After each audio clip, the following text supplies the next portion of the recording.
Well, it's great opportunity yesterday. I thought we got some good work in yesterday. Some guys were limited. A lot of guys were limited, which was by design. Opportunity for some of the young guys to get some live action and a lot of work. So that was beneficial yesterday. I thought that we had some guys step up and show a few things. I thought we had some guys that showed that we got to continue to keep developing these guys, some of our young players. But overall, yesterday we came out healthy. And a scrimmage that as you get this close to the start of the season, you got to be careful, but we got to still get our work in. So we did that yesterday. It'd be really the last full live multiple period practice that we'll have before our first game. So got an opportunity to get some good stuff on film, and I thought our quarterbacks did good. I'm not going to name one today. I thought they did good. I thought they did some really good things. I thought there were some things that we got to improve on.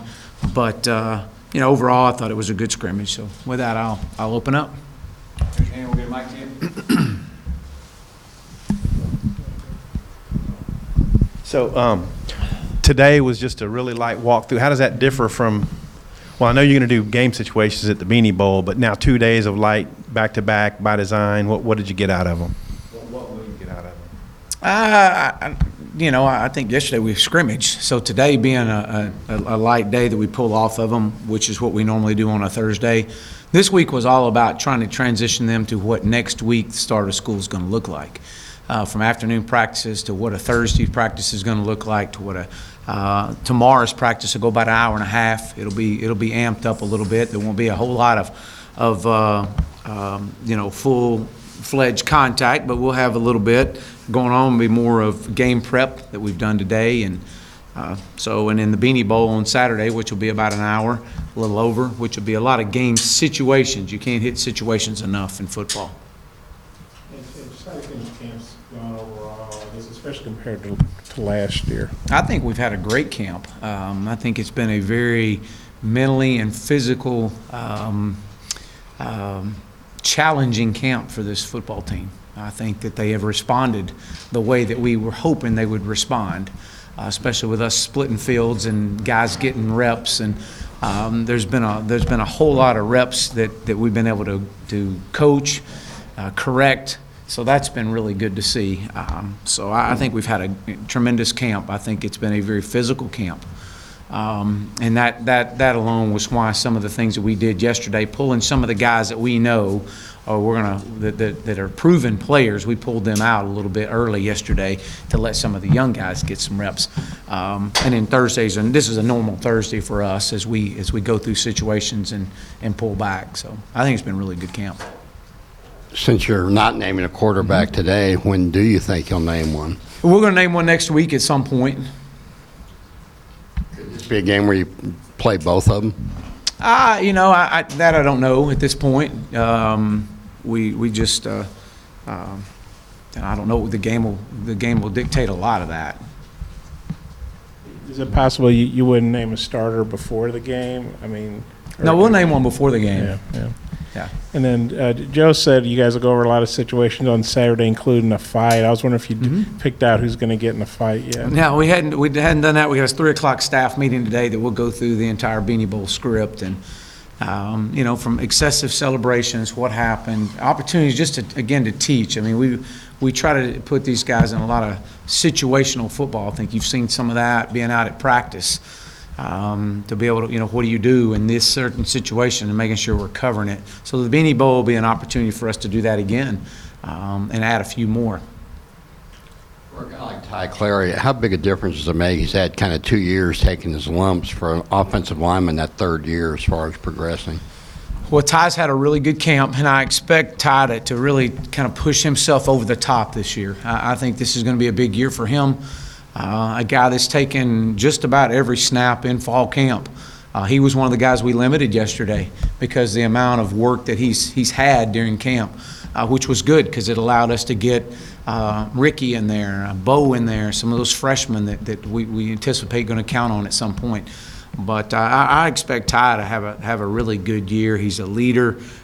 He knows what to expect, and I've definitely seen his his ability to mature has really improved over the course of, well, since we've been here in 19 months, and just his focus for football. So have you guys been working Shane Clennon any at center, and do you envision Ricky Stromberg playing any this season? We have worked Shane. Shane actually got some reps yesterday at center in some live settings. So we rolled, I think, 3 or 4 centers through yesterday, just again to prepare ourselves for the league that's ahead of us. I do anticipate Ricky playing this year. I do. Hey, Chad, from a personnel standpoint, looks like Caps was back out there and Coylan. Can you just kind of update us on those guys and Trey Knox and some other guys? Well, Trey is still sick. We hope to get him back as soon as possible. Sooner than later. He's sick right now, so just sooner than later. We hope to have him back out. And, I don't anticipate him being practicing tomorrow, but hopefully back out Saturday and being with us. But we'll see on that. Corlin was back. He'll be out at practice again tomorrow and going through some drill work. And Austin Cap, same thing with Austin. Austin will be back and in pads tomorrow. Coach, how difficult is it, though, to actually, you got to tell one of these guys, these quarterbacks, that, you've been working hard, we're going to need you, but we're going to go with the other guy. How difficult on a personal level? I know you're doing what's best for the team, but on a personal level. Yeah, I think not just a quarterback, but any position. Guys are so competitive, or they wouldn't be in this sport and they would be in this at this university. And so, you love the competitiveness. Everybody wants to play. Everybody wants to start, but they can't. And so, these guys are professionals. They understand, and they understand that there's only one guy we're going to run out there, and they also understand they've been around the game of football long enough that when their opportunity does arise, they better be ready for it. And so that's just part of the game. It's just it's part of the decisions that you have to make. With Brady, you still tackling the game, and also defensively, just how far ahead are you compared to this time last year? I think overall, from a scheme and knowledge standpoint, we're well ahead of where we were a year ago. An understanding of what's expected of them. CJ, I believe CJ jogged a little bit today. So again, he's progressing, and we hope to have him back out.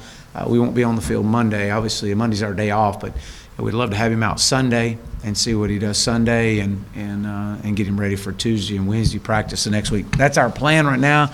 We'll wait and reevaluate that. I have not talked to Dave since he did some work this morning. This might be kind of an odd question, but have you thought about using Dalton Wagner in field goal block maybe with his size?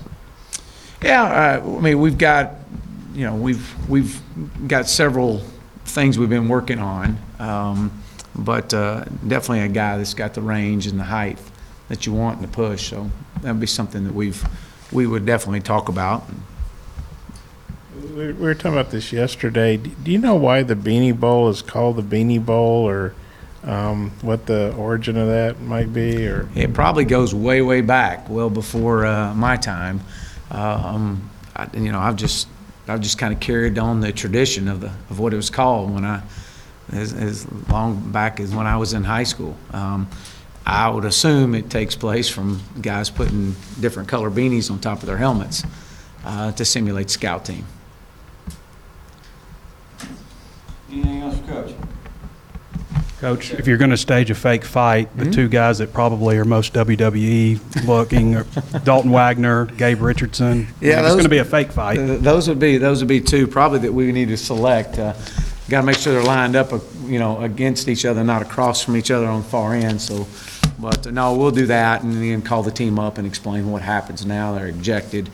And then, our ejection policy is you come off the field, who takes the guy in the locker room, how we do things. I mean, those are things that are behind the scene that no one ever knows. You got to coach those up. So, all right. Yeah, I've been asking you this for weeks. Okay. How much do you guys practice the art of tackling and keeping your crown of your helmet out of tackling and tackling safely? Great question.